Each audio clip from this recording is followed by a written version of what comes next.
What's up guys, the Lazy Goldmaker here. We're getting closer and closer to Cataclysm Classic, and today we're taking a look at one of the true staples of gold making, the Dark Moon cards. So, what are the decks doing in Cataclysm? Well, if you take a look at this one, the Hurricane deck, we can see that it's an item level 359 trinket. It has a bunch of main stat. This can be agility or strength depending on your spec. And then it has a damage proc. This is the agility one. Then you have the healer one, which is essentially has a chance to give you spirit, alongside intellect, which is essentially spell power. You have a tank one, which has an on-use, essentially you have a battlemaster trinket, and then you have the volcano for casters, which is mastery, and then a chance to deal damage and gain a significant boost to your intellect for a short period. So they're item level 359, and this is very important. That's raid level. So these are probably going to be pretty good.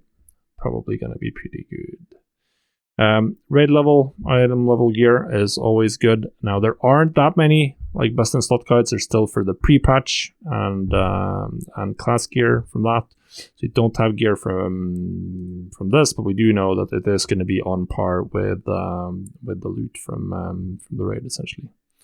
And you can get it without the raid. Now the interesting part, when as people have seen when I walk through them, is that the stats are sort of more standardized now. You have just main stat, which is generally speaking just the best DPS stats, or really strong DPS stat for most classes.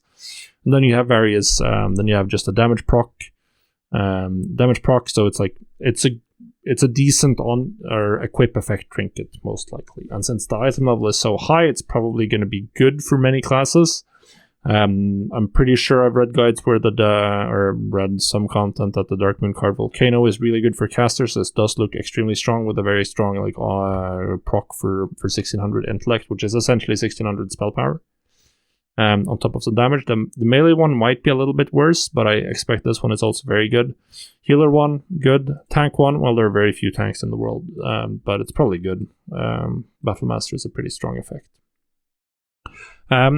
So we don't have the situation where we had in Wrath, where you had the Greatness deck, which was incredible for certain classes, and then nothing. Like there was one other deck that you could maybe sell for cost, but I don't even remember the name.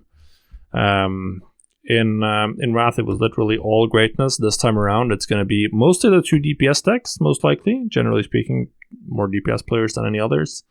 But the DPS decks and healer decks should sell for more reasonable prices compared to the crafting materials. And yeah, I'm expecting some money there.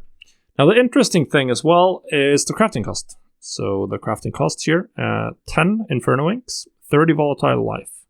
So Volatile Life, this is essentially the Cataclysm version of Eternal Life.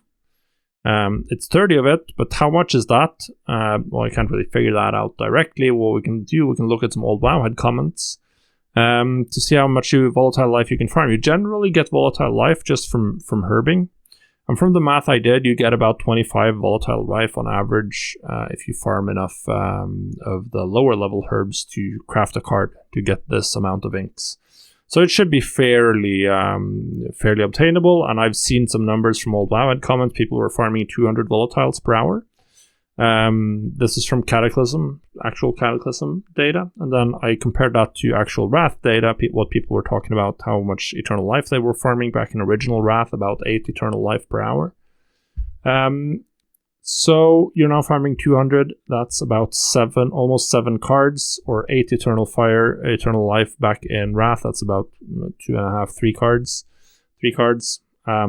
So what we can say then is that you're getting roughly double the amount of Volatile Life per hour compared to what you were getting Eternal Life, as far as like just crafting cards. So these are cheaper in terms of Volatile Life is probably going to be cheaper, like this part of the recipe. If we look at the ink, then obviously there's multiple inks you can mill this from.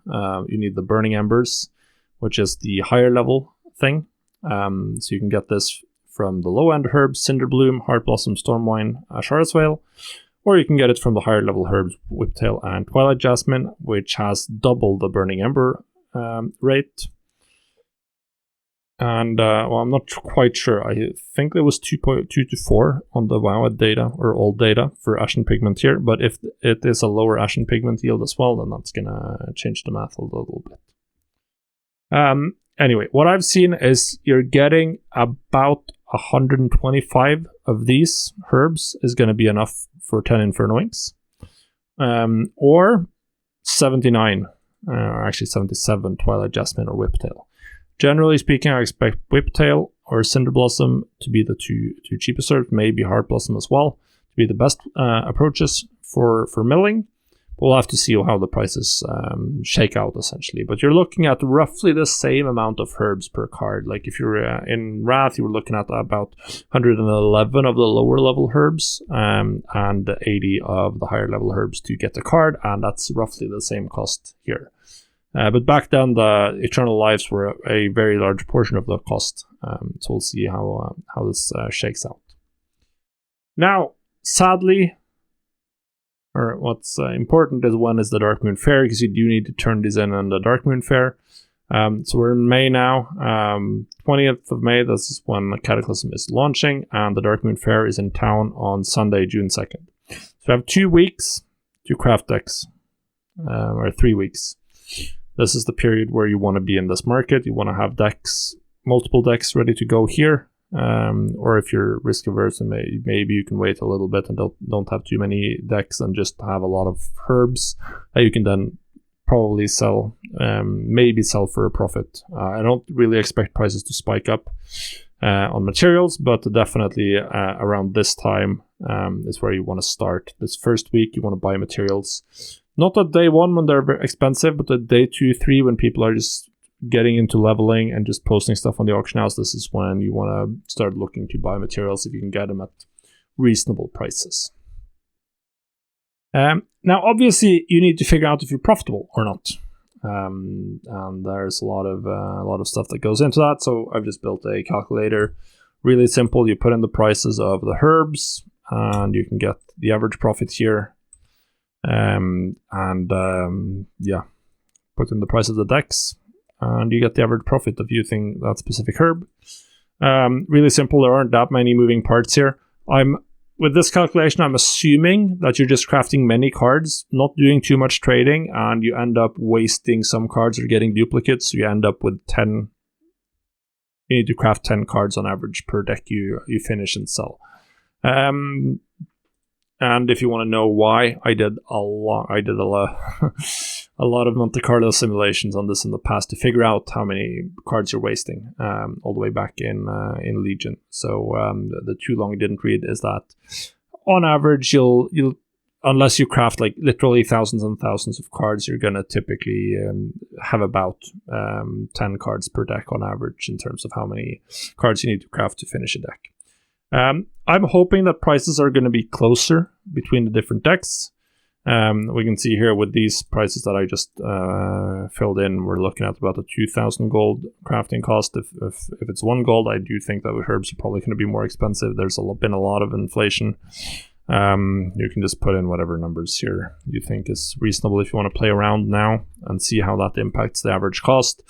If this is how costs shake out, then you would be looking at 7,000-8,000 gold decks, which you need to sell them for maybe 12,000-15,000 gold on average to be happy doing that. But it's going to be exciting. It's going to be exciting. If there's anything I missed, if you know that one of these decks is absolute trash, then let me know in the comments. And yeah, good luck.